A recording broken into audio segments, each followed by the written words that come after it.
Vote যত নিকটে আসছে বাড়ছে প্রচার কাজ। বিভিন্ন দলের প্রার্থীরা জোর কদমে চালাচ্ছেন প্রচার। বহরমপুর লোকসভা কেন্দ্রে শনিবার সকাল গান্ধী কলোনি এলাকা থেকে বিটি কলেজ বটতলা মোড় পর্যন্ত অধীর রঞ্জন চৌধুরী প্রচার সারেন। প্রচার সেরে গাড়িতে ফেরার পথে তৃণমূলের কিছু কর্মীরা রাস্তা আটকায় এবং গো ব্যাক স্লোগান দেয়। বহরমপুর থানার পুলিশকে খবর দেওয়া হলে টিম এসে বাধা সৃষ্টিকারীদের ছত্রভঙ্গ করে এবং দুজনকে আটক করে। তৃণমূল কর্মীদের অভিযোগ, অধীর চৌধুরী গাড়ি থেকে নেমে এসে একজনের গায়ে হাত তোলে। ওনার কোনো অধিকার নেই গায়ে হাত তোলার, এমনই অভিযোগ তুলে দাবি করে তাকে ভুল স্বীকার করতে হবে। অধীর চৌধুরীর বক্তব্য, তৃণমূল তার চুল্লু খড়তে দিয়ে আমার প্রচার আটকানোর তা মানব কেন? নেশা করে গো ব্যাক বলবে, প্রতিবাদ তো করবই, আর সেটাই করেছি। চারিদিকে সিসিটিভি আছে, দেখলেই প্রমাণ পাবে আদৌ গায়ে হাত দিয়েছি কিনা।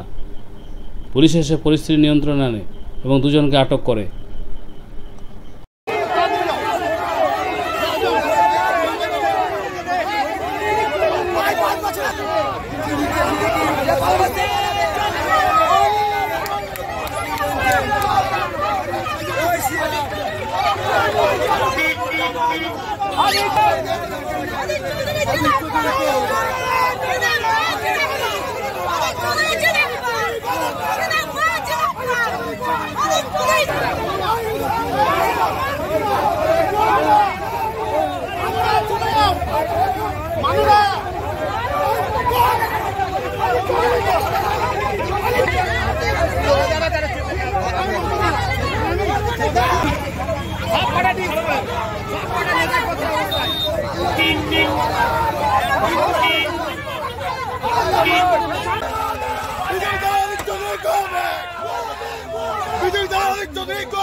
अरे ऐसा नहीं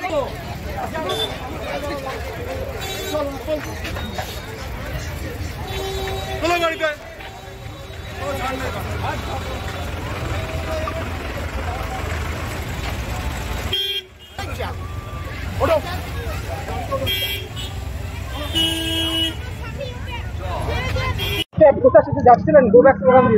বাদরামি বলে না, এগুলো বাদরামি হচ্ছে। এখানকার টিএমসি এর কিছু চুল্লুখোরকে দিয়ে আমাকে ডিস্টার্ব করানো হচ্ছে। গত মিউনিসিপ্যালিটি ভোটে এজিডিসি করেছিল এখানকার টিএমসি পার্টি, চুল্লুখোরদের লাগিয়েছে আমার বিরুদ্ধে স্লোগান দেওয়া, বিরক্ত করা, পথ আটকানো, গো ব্যাক স্লোগান দিয়ে আমার প্রচার যাত্রাকে বন্ধ করে দেওয়ার চেষ্টা করছে। আপনি জানালেন কমিশনের? আমি জানাবো, এখানকার এসপিকে জানিয়েছি, বাকি লিখিত জানাবো নির্বাচন কমিশনার। বলছে আপনি নাকি গাড়ি থেকে নেমে চড় মেরেছেন একজন। কাউকে চড় মারিনি, সেটা কি হচ্ছে তাই নিশ্চয়ই বলেছি, 100 বার বলেছি। কাউকে চড়, সব তো সিসিটিভি আছে।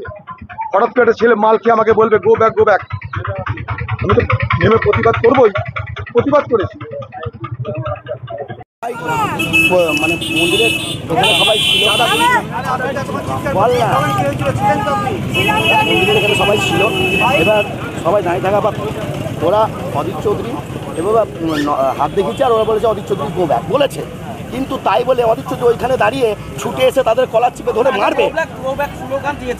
গ্লো ব্যাক স্লোগান ও যখন এইভাবে দূরে তাকিয়েছে তখন বলেছে, তার আগে কিন্তু কোনো কথা হয়নি, ঠিক আছে। তারপরে ওইখানে গাড়িটাকে দাঁড় করিয়ে তেরে এসে কলার ধরে তুই চড় মারলো, ঠিক আছে। সেই জন্য আমরা যখন বলতে গেলাম মোবাইলটা কেড়ে নিয়ে চলে গেল ওরা। সেই জন্য আমরা যখন বলি তারপরে আবার রিটার্ন এসে মোবাইল ফেরত দিচ্ছে। তাহলে মারবে কেন? আজকে সাংসদ হয়েছে, সে একটা ছেলেকে বিনা দোষে এসে কলার ধরে ভাড়াবাট মারলো। সে কি বলেছিল? সে তো কোনো কথা বলেনি। সে ওখানে দাঁড়িয়ে সেখানকার নেতৃত্বে তাকে এসে ভাড়াবাট মারলো। আগে তৃণমূল করে, হ্যাঁ বিভাগে তৃণমূল করে, ঠিক আছে। আর সব থেকে বড় কথা, রাজা মাস্টারের সঙ্গে থাকে। সে একজন ভালো, মানে রাজা মাস্টার একজন ভালো তৃণমূল নেতা, সে সবারই জন্য দেখে, তার নেতৃত্বে থাকে সে, ঠিক আছে। তো সেই জন্য তাকে আজকে টার্গেট করলো, তাকে টার্গেট করে হলো। হিরু হালদার এলো, শিলা হালদার এলো, ওরা এসে কলার ধরে আবার মারছে। তাদের সাহস পায় কি করে? তারা এসে তার বিরুদ্ধে সেট করছে, তারা সাহস পায় কি করে? চাইছেন কি চাইছেন আপনারা? আমরা চাইছি এর অধীর চৌধুরী যেন এসে ভুল হয়েছে, যে ভুল যেন স্বীকার করে, যে অন্যায়ভাবে আজকে যারা তার বিরুদ্ধে কোনো কথা বলছে তাকেই মারছে। এটা তো অন্যায়। সে যদি অন্যায় করে থাকে সেটাই অন্যায়, আর কিছু না। কি নাম আপনার? তপন মণ্ডল আমার নাম।